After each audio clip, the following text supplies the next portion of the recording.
All eyes on Madeline என்ற இந்த வார்த்தையை தான் இப்பொழுது சோஷியல் மீடியாவில் வைரலாக பரவி கொண்டிருக்கிறது. முழு உலகத்தில் இருக்கக்கூடிய மக்களுடைய பார்வை இந்த மேட்லின் என்ற கப்பலின் மீது தான் இருக்குது. அப்படி என்ன இந்த மேட்லின் கப்பலில் இருக்குது, இவர்கள் எங்கு செல்கிறார்கள், இதற்குள்ளால யார் யார் இருக்கிறார்கள் என்ற ஃபுல் டீட்டெயில் இந்த பதிவில் நாங்கள் பார்க்க இருக்கிறோம். சேனலுக்கு ஃபெஸ்ட்டோட வந்திருந்தால் மறக்காமல் சப்ஸ்கிரைப் செய்யுங்க, மற்றவங்களுக்கும் ஷேர் செய்யுங்க, அதிக பயனுள்ளதாக இருக்கும். நேர்கள் அனைவருக்கும் அஸ்ஸலாமு அலைக்கும் வரஹ்மத்துல்லாஹி வபரகாத்துஹு. இறைவனுடைய சாந்தியும் சமாதானமும் என்றென்றும் நம் அனைவர் மீதும் உண்டாவதாக. தற்பொழுது இஸ்ரேல் காசாவின் மீது நடத்தக்கூடிய இந்த இனப்படுகொலைக்காக வேண்டி முழு உலகத்திலும் எதிர்ப்பு போராட்டங்கள் நடந்து கொண்டு தான் இருக்கின்றன. ஒவ்வொரு நாள் செல்ல செல்ல புதிய புதிய நாடுகள், குறிப்பாக ஐரோப்பிய நாடுகளிலே இந்த இஸ்ரேலுக்கு எதிரான போராட்டம் வலுவாக நடக்க ஆரம்பித்துக் கொண்டிருக்கிறது. முழு உலகமும் தற்பொழுது இஸ்ரேலை எதிர்த்து கண்டனம் தெரிவித்துக் கொண்டிருக்கிறார்கள். காரணம் என்ன? மார்ச் 2ஆம் தேதியிலிருந்து எந்த ஒரு உதவி பொருளையும் இந்த காசாவுக்குள்ளால இஸ்ரேல் கொண்டு வருவதற்கு தடை விதித்திருக்கிறார்கள். அப்படி யாராவது வந்தால் அந்த கண்டெய்னரை அப்படியே திருப்பி அனுப்புகிறார்கள். இதனால 190% விட அதிகமான மக்கள் காசாவில் இருக்கக்கூடியவர்கள் பட்னியினால் பாதிக்கப்பட்டிருக்கிறார்கள். உணவு பற்றாக்குறையின் காரணமாக பலர் உயிரிழந்திருக்கிறார்கள். இதிலே சிறு பிள்ளைகள் தான் அதிகம். கண்ணியமானவர்களே, ஒவ்வொரு நாளும் நாங்கள் வீடியோக்களை பார்க்கிறோம். எந்த அளவுக்கு ஒரு பயங்கரமான நிலைமை அந்த காசாவிலே நடந்து கொண்டிருப்பது என்பதை நாம் அறிந்து வைத்திருக்கிறோம். எம்முடைய குழந்தைக்கு ஒரு நேர சாப்பாடு கிடைக்காவிட்டால் அந்த குழந்தை எனக்கு பசிக்கிறது என்று அழ ஆரம்பித்துவிடும். அந்த அழுகையை பார்க்க முடியாமல் எப்படியாவது கடன் எடுத்தாவது அந்த குழந்தையுடைய பசியை தீர்ப்பதற்காக வேண்டி நாங்கள் முயற்சிகளிலே ஈடுபடுவோம். ஆனால் கிட்டத்தட்ட 3 மாதங்கள் எந்தவித உணவுப் பொருட்களும் அந்த காசாவிலே கிடைக்காததினால் எத்தனை குழந்தைகள் பட்னியினால் பாதிக்கப்பட்டிருக்கிறார்கள், எத்தனையோ புதிய புதிய நோய்களுக்கும் அவர்கள் தள்ளப்பட்டிருக்கிறார்கள். அல்லாஹ் தான் இவர்கள் அனைவரையும் பாதுகாக்க வேண்டும். இதனால முழு உலகத்திலும் தற்பொழுது போராட்டங்கள் நடந்து கொண்டிருக்கின்றன. எங்களுக்கு தெரியும், கடந்த வாரம் ஐநா சபையுடைய அந்த அமர்வுல முக்கியமான 14 நாடுகள், சைனா, பிரான்ஸ் உட்பட இந்த நாடுகள் எல்லாம் காசாவுக்குள்ளால உதவி பொருட்கள் செல்வதற்கு இஸ்ரேல் அனுமதி அளிக்க வேண்டும், இந்த போர் உடனடியாக நிறுத்தப்பட வேண்டும் என்ற விஷயத்தை முன்வச்சு பல விடயங்களை வலியுறுத்தி இருந்தாங்க. பல முன்மொழிவுகளை அந்த இடத்திலே நடத்தி இருந்தாங்க. இந்த விடயங்கள் சரியாகி கொண்டு வரக்கூடிய அந்த சந்தர்ப்பத்தில் அமெரிக்கா என்ன செஞ்சாங்க? தன்னுடைய அந்த வீட்டோ பவரை பயன்படுத்தி இனிமேல் காசாவுக்குள்ளால் உணவுப் பொருட்கள் கொண்டு செல்லக்கூடாது என்ற ஒரு சட்டத்தை அவர்கள் போட்டார்கள். தன்னுடைய வீட்டோ பவரை பயன்படுத்தி இஸ்ரேலுக்கு ஆதரவை தெரிவித்தார்கள். இதனால முழு உலகத்தில் இருக்கக்கூடிய நாடுகள் எல்லாம் அமெரிக்காவின் மீது அதிருப்தி கொண்டது. இஸ்ரேலுடைய கைக்கூலியாக அமெரிக்கா மாறிவிட்டது என்றெல்லாம் பலர் பகிரங்கமாக சொல்ல ஆரம்பித்து விட்டார்கள். அந்த அப்பாவி காசா குழந்தைகள் என்ன செய்வார்கள்? அவர்களுக்கு போகக்கூடிய உதவிகளை தடுத்து நிறுத்த அமெரிக்காவுக்கு என்ன ரைட்ஸ் இருக்கிறது? கண்ணியமானவர்களே, இந்த அளவுக்கு இஸ்ரேலுடைய கைக்கூலியாக அமெரிக்கா மாறி இருக்கிறது. பகிரங்கமாக வீட்டோ பவரை பயன்படுத்தி இந்த முன்மொழிவுகளுக்கு நாங்கள் எதிர்ப்பு தெரிவிக்கிறோம் என்று ஐநா சபையுடைய அமெரிக்கா பிரதிநிதியாக வந்திருந்த அந்த பெண்மணி கையை உயர்த்திய காட்சி தான் தற்பொழுது சோஷியல் மீடியாவில் வைரலாக பரவி கொண்டிருக்கிறது. இந்த சந்தர்ப்பத்தில் தான் இத்தாலியுடைய FFC ஃப்ரீடம் ஃப்ளோட்டில்லா கோலியேஷன் என்ற ஒரு பிரிவு தங்களுடைய மேட்லின் என்ற ஷிப்பை காசாவுக்கு உதவி பொருட்களை ஏற்றிக்கொண்டு அனுப்புவதற்கு முடிவு செஞ்சாங்க. இந்த மேட்லின் ஷிப்ல முழு உலகத்தில் இருக்கக்கூடிய பல நாடுகளை சேர்ந்த முக்கியமான சமூக ஆர்வலர்கள், இதே போல ஒரு ஜேர்னலிஸ்ட், மொத்தமாக 12 பேர் இந்த ஷிப்ல பயணம் செஞ்சு கொண்டிருக்கிறாங்க. இந்த 12 பேர் லேசுப்பட்டவர்கள் கிடையாது. முக்கியமான சமூக ஆர்வலர்கள் தான் இந்த ஷிப்ல பயணம் செஞ்சு கொண்டிருக்கிறாங்க. இன்னும் 48 மணித்தியாலங்கள்ல காசாவை அடைந்து விடுவதாக இவர்கள் லைவ் ட்ரக் மூலமாக தெரிவிச்சிருக்கிறாங்க. எங்களுக்கும் அந்த லைவ் ட்ரக் மூலமாக இவர்களுடைய ஷிப் எந்த இடத்துல இப்ப நிக்குது, எக்ஸாக்ட்டா தற்பொழுது எந்த இடத்துல நிக்குதுன்றத இந்த இடத்துல பார்க்கலாம். இவர்கள் போகக்கூடிய அந்த மேட்லின் ஷிப் தற்பொழுது சரியாக எந்த இடத்துல லொகேட் ஆகி இருக்குதுன்றத எங்களாலையும் பார்த்து கொள்ள முடியும். இந்த ஸ்கிரீன் ரெக்கார்டர் மூலமாக அவர்கள் சரியாக எந்த இடத்துல இப்ப இருக்கிறாங்கன்றத நான் ரெக்கார்ட் பண்ணியிருக்கிறேன். ஆகவே மேட்லின் ட்ரேக்கர்னு நீங்க சர்ச் பண்ணினால் அவர்கள் சரியாக எந்த இடத்துல இருக்கிறாங்கன்றத உங்களாலையும் பார்த்து கொள்ள முடியும். இந்த கப்பல்ல முக்கியமான 12 பேர் பயணம் செஞ்சு கொண்டிருக்கிறாங்க. அதுல 11 பேர் சமூக ஆர்வலர்கள், சாதாரணமானவர்கள் கிடையாது. முழு உலகத்தில் இருக்கக்கூடிய முக்கியமான நாட்டை சேர்ந்த, முக்கியமான நாடுகளை சேர்ந்த சமூக ஆர்வலர்கள். ஒரே ஒரு ஜேர்னலிஸ்ட் இதுல போறாரு. அந்த 12 பேர் யாருன்னு பார்த்தால், முதலாவது கிரேட்டா துன்பர்க். இவர்கள் யாருன்னு பார்த்தால் ஸ்வீடிஷுடைய காலநிறை ஆர்வலர். இரண்டாவது ரீமா ஹசன். இவர்கள் யாருன்னு பார்த்தால் பிரான்சுடைய பார்லிமெண்ட்ல இருக்கக்கூடிய முக்கியமான ஒரு மெம்பர்.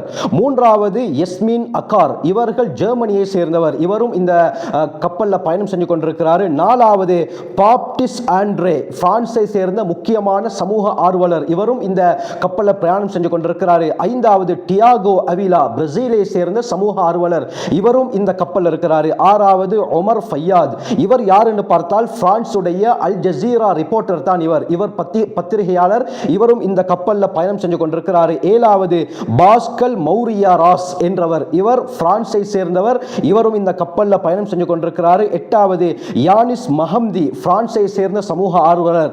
9வது சுயிப் ஒர்து, டர்க்கியை சேர்ந்த சமூக ஆர்வலர்.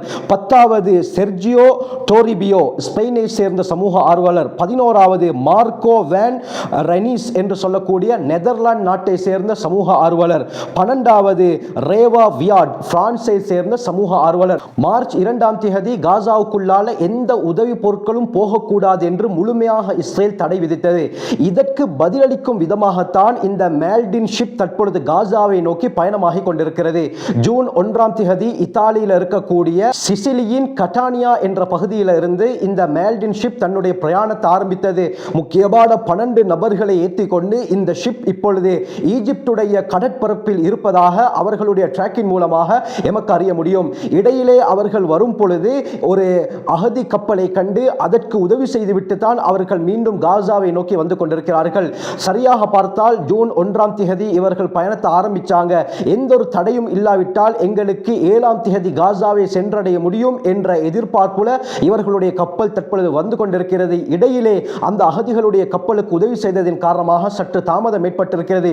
இன்னும் 48 மணித்தியாலங்களுக்குள்ளால காசா ஸ்ட்ரிப்பை நாம் அடைய முடியும் என்பதாக அந்த கப்பலிலே இருக்கக்கூடியவர்கள் தெரிவித்துக் கொண்டிருக்கிறார்கள். இவர்களுடைய ஒவ்வொரு அசைவுகளும் தற்பொழுது பார்க்கப்பட்டு கொண்டிருக்கிறது. குறிப்பாக இன்ஸ்டாகிராம், எக்ஸ் வலைத்தளங்களில் நடக்கக்கூடிய எல்லா விடயத்தையும் இவர்கள் ஷேர் பண்ணி கொண்டிருக்கிறாங்க.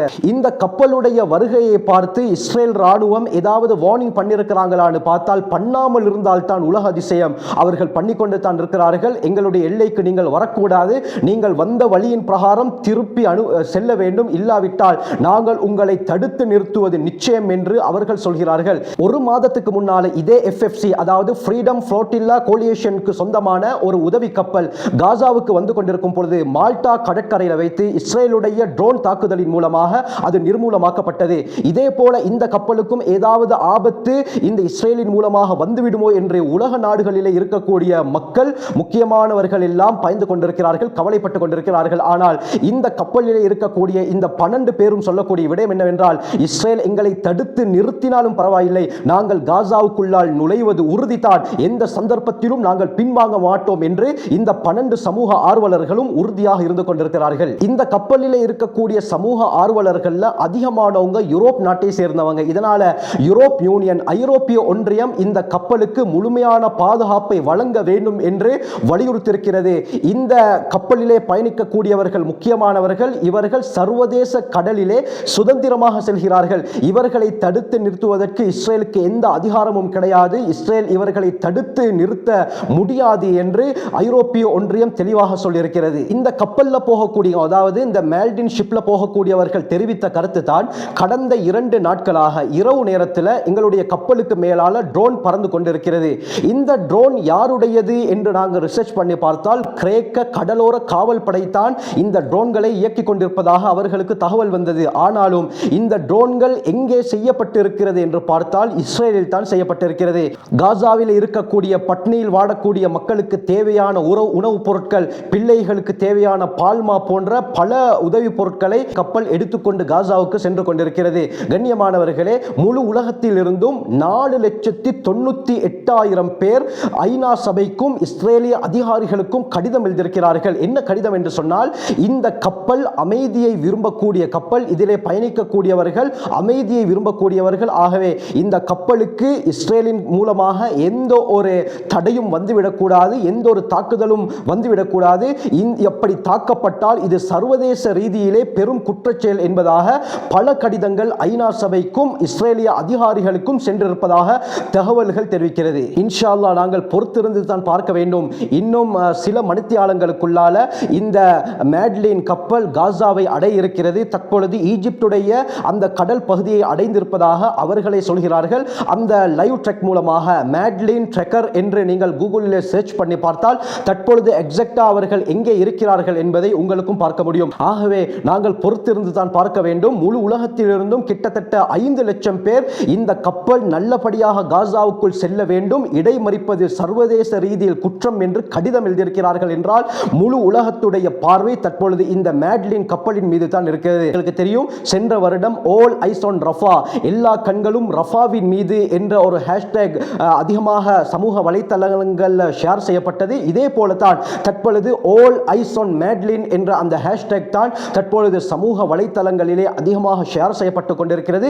எந்த சமூக வலைத்தளத்தை எடுத்தாலும் இந்த கப்பலை பற்றிய வீடியோக்கள் தான் வந்து கொண்டிருக்கிறது. முழு உலகத்திலே இருக்கக்கூடிய மக்கள் இந்த கப்பல் நல்லபடியாக காசாவை சென்றடைய வேண்டும் என்று தான் எதிர்பார்க்கிறார்கள். யூரோப்பில் இருந்து உதவி பொருட்களை ஏற்றி வரக்கூடிய முதலாவது கப்பல் தான் இந்த மேட்லின் கப்பல். இந்த நிகழ்வை பார்த்து அரபு நாடுகள் கூட வெட்கப்பட வேண்டும். கண்ணியமானவர்களே, எந்த உதவியையும் இந்த காசா மக்களுக்கு செய்யாமல் அவர்கள் சுயநலத்துடன் வாழ்ந்து கொண்டிருக்கிறார்கள். ஆனால் மாற்று மதத்தில் இருந்தாலும் சமூக நலனை கருதி மனிதாபிமான அடிப்படையிலே அவர்களே தங்களுடைய உயிரை கூட துச்சமாக நினைத்து என்ன நடந்தாலும் பிரச்சனை கிடையாது, அந்த மக்களுக்கு நாங்கள் உதவி செய்யத்தான் போகிறோம் என்ற உறுதியான எண்ணத்துடன் வருகிறார்கள் என்றால் அவர்களை நாங்கள் பாராட்டியாக வேண்டும். கண்ணியமானவர்களை, பொறுத்திருந்து பார்ப்போம் என்ன நடக்கிறது என்று. எனவே இப்படியாப்பட்ட உலகத்தில் நடக்கக்கூடிய விடயங்களை உடனுக்குடன் நீங்கள் அறிந்து கொள்ள வேண்டுமா? எங்களோட சேனலை சப்ஸ்கிரைப் செய்யுங்க, மற்றவங்களுக்கும் ஷேர் செய்யுங்க, அதிக பயனுள்ளதாக இருக்கும்.